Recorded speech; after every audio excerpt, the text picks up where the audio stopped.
Right, ladies and gentlemen, my name is Kieran, and yes, welcome back to a brand new Negative Atmosphere video. And if anyone watching does not know what this game is, I suggest going down in the description below and checking out my old new survival horror video I did on the game. Yeah, I'll be honest, I thought I wasn't really going to hear from this game for a long while at least, because I heard they were going to change up drastically in terms of the art style and the graphical fidelity. Sunscorch also said they were changing up the game by moving away from the aesthetics of Dead Space and more towards like an Alien Isolation kind of look. Which, to be honest, I am happy with because I feel as though these games who try to be a spiritual successor to older titles like Resident Evil and Dead Space get a much harder time by fans of those franchises if they don't be exactly what those games were. I also appreciate originality a lot more than, the clone games if I'm honest, so that's why I'm much more excited for Negative Atmosphere than I am with something like Daymare 1998. Anyway, you're probably wondering why I'm back making a video on this game. Well, like I said, I wasn't expecting to hear from this for a very long while, which is why I was quite surprised when Sunscorch tagged me in a post telling me to check out their Patreon devlog for August. So yeah, without further ado, let's dive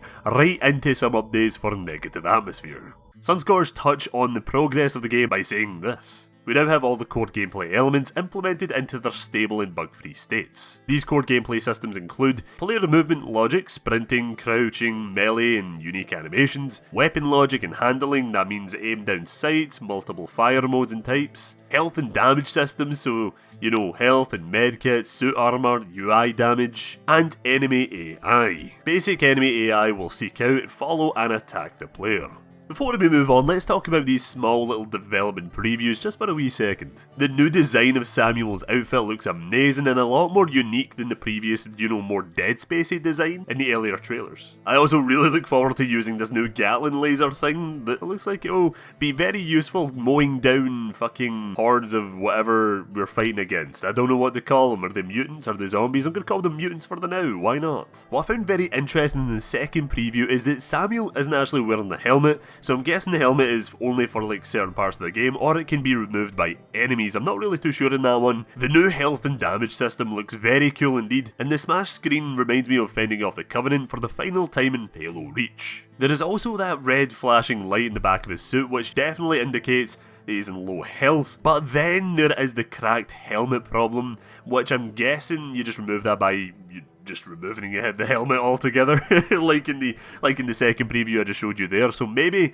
that's what you kind of need to do. Maybe there's like health options and then you have that additional armor thing as well. So throughout the game you need to constantly keep getting more armor, Armor has durability. Moving on, we do get a look at some concept art for Samuel and other suit designs. My favourite thing to look at in game development and all that, even mod development and everything, is concept art, because I fucking love looking at concept art and I'm so happy to see here.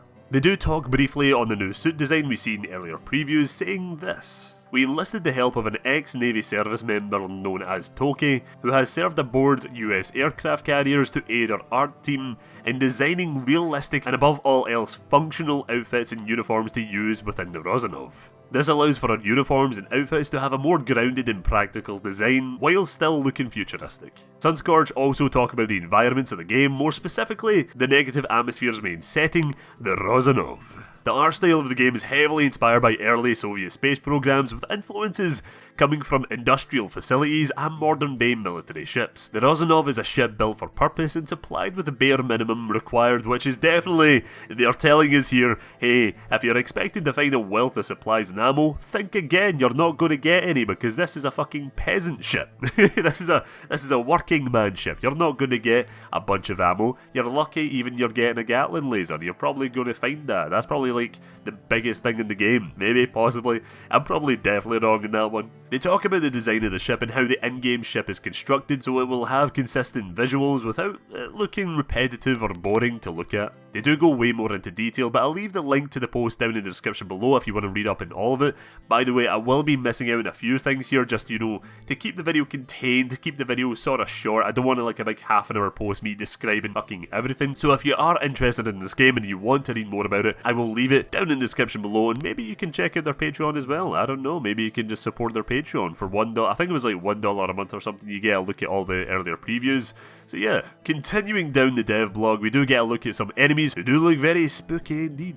They begin by talking about an enemy called the Stiltwalker, and no, not those creepy cunts from the circus, but a horrifying looking monster that we're going to be encountering in the game. The mutations from the Redacted have resulted in the victim's legs fusing into stilts, and lengthening by a significant amount, with the victim's appendages and extremites also undergoing a similar process. The result is a monstrosity no less than 8 foot, whose muscular structure has been exposed due to the stretching of the victim's body, placing the victim into eternal suffering and unimaginable pain. It is kind of creepy how they're like having me sort of sympathise with these monsters here by saying that, because they were human after all. But my main question here is, so they got very pointy legs, right? So how the fuck can they stand up straight and walk without falling over 24/7? Is that the sort of gimmick of that enemy? Or they just gonna like start menacingly walking towards you and then just keep tripping up while walking towards you, and you're like, haha, look at these cunts. Kinda do need to feel sorry for them, because they are still human underneath somewhere in there. So the next monster reveal is the Bone Spitter, which looks just as fucked up as the first monster. Probably more, because parts of this monster still looks a bit human. The mutations from the Redacted have fused most of his ribs and bones of the arms into large spikes that he can throw at victims from far away, but can also explode, spitting out all of its spikes at once into a forward arc, similar to like a claymore mine.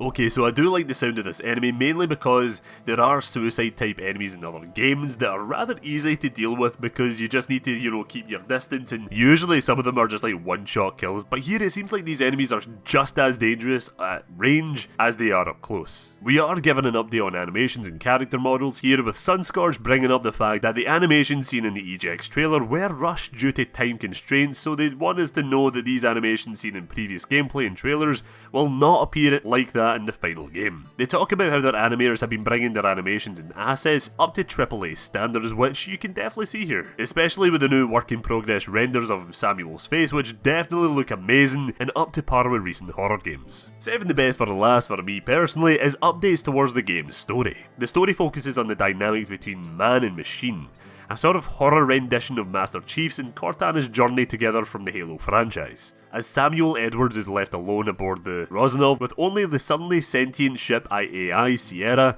to guide him. The thing is, she isn't evil per se, but she wants to just survive like Edwards. Will she see him as a threat, an ally, or potentially use him to do her bidding? You'll just have to wait and see.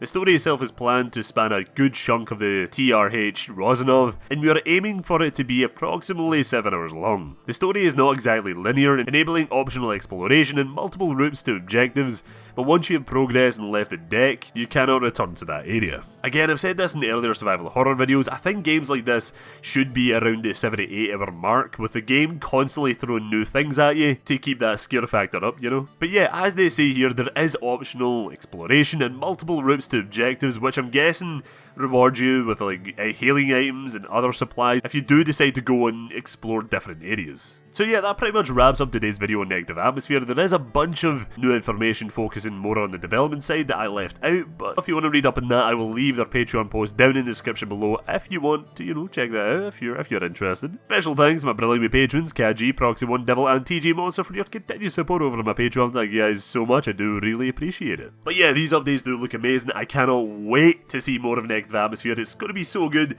I think the game is going to be amazing. I think the game is just going to be so different from what we see usually, because I think nowadays literally modern horror games are all PT clones. I say it every video, they're all PT clones, that's all it is. So it's nice to see something like this. Even if it isn't like a Dead Space clone or the next Dead Space, that's completely fine. Just be something original, just be good.